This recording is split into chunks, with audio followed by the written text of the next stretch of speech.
शिव ने हमें ये नहीं दिया, शिव ने हमसे ये छीन लिया। जो छीन लिया वो आपका था ही कब, जो आपका था ही नहीं उस पर अफसोस कैसा।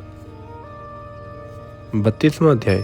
अनरण्य राजा की कथा। ब्रह्मा जी बोले, हे नारद जी, इस प्रकार अनरण्य राजा की बात सुनकर हिमाचल पूछने लगे, हे महर्षि वशिष्ठ जी, अनरण्य राजा कौन थे, हमें उनकी पूरी कथा सुनाइए। वशिष्ठ जी कहने लगे, वे भगवान शंकर के प्रिय भक्त थे। 7 द्वीपों पर इनका राज्य था। इन्होंने ही अपने कुल में भृगु को आचार्य बनाकर 100 यज्ञ किए थे।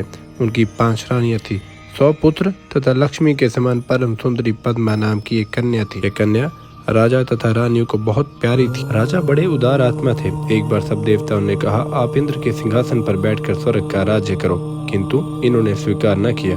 जब इनकी परम प्रिय कन्या विवाह की योग्य हुई तो इन्होंने उसके वर की खोज के लिए चारों ओर पत्र भेजे। चारों ओर वर की तलाश होने लगी।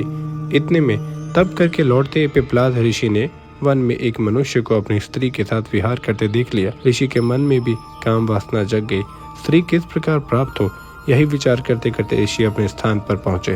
फिर कुछ समय के बाद एक दिन पिपलाद पुष्पभद्रा नामक एक नदी पर स्नान करने गए। वहां अनरण्य की परम सुंदरी कन्या भी आई थी।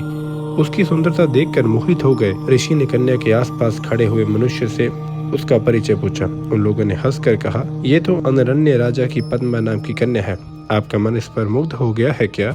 जाकर राजा से मांग क्यों नहीं लेते? इस प्रकार के हास्य युक्त वचन सुनकर मुनि लज्जित हो गए और अपने दिल में उसे पाने की इच्छा कर ली। उसके बाद शीघ्रता पूर्वक स्नान, नित्य क्रम, शिव पूजन आदि करके पिपलाद राजा अनरण्य की सभा में चले गए। राजा ने मुनि को देखकर प्रणाम किए और विधि पूर्वक पूजन करके उनको आसन पर बिठाया। ऋषि से सेवा पूछी। ऋषि ने तो राजा से उसकी कन्या की याचना की। इतना सुनकर वे राजा चुप हो गए। कुछ क्षण के बाद ऋषि फिर बोले, हे राजन, अपनी कन्या शीघ्र ही मुझे दे दो, नहीं तो कुल के साथ तुमको क्षण भर में ही भस्म कर दूंगा। ब्रह्मा जी बोले, हे नारद जी, इस प्रकार मुनि के कहने पर राजा रोने लग गए। रानियां, नौकर चाकर सब के सब रोने लग गए। इस बूढ़े ऋषि को कन्या किस प्रकार दे दी जाए, लोग क्या कहेंगे? राजा इस चिंता में घुल रहे थे। उसी समय राजपुरोहित तथा राजगुरु वहां आ गए। राजा ने रोते रोते उस ऋषि का वृतांत कह सुनाया। तब पुरोहित तथा गुरु विचार कर राजा से बोले, हे राजन, आपको कन्या का किसी न किसी से के साथ विवाह तो करना ही है, फिर इसके साथ ही क्यों नहीं कर दें, जिससे आपके कुल की रक्षा हो जाए। इस ब्राह्मण द्वारा कुल का विनाश हो जाना अच्छा नहीं। ब्रह्मा जी ने कहा। इस प्रकार पुरोहित एवं गुरु के वचन सुनकर बुद्धिमान राजा ने अपने कुल की रक्षा के लिए अपनी कन्या को वस्त्र आभूषणों से अलंकृत करके मुनि को अर्पण कर दिया। मुनि ने भी विधि पूर्वक पद्मा के साथ विवाह करके अत्यंत प्रसन्न होकर राजा से विदा होकर अपने स्थान पर गमन किया। इस शोक में राजा राजपाट छोड़कर वन में चले गए और रानी भी वन में चली गई। पति तथा कन्या का स्मरण करके रानी की मृत्यु हो गई।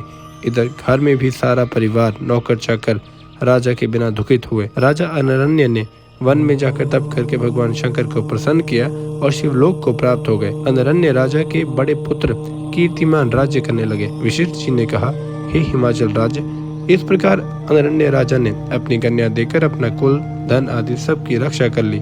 इसलिए अब तुम भी अपनी कन्या शिव को अर्पण करके सब देवताओं को अधीन कर लो।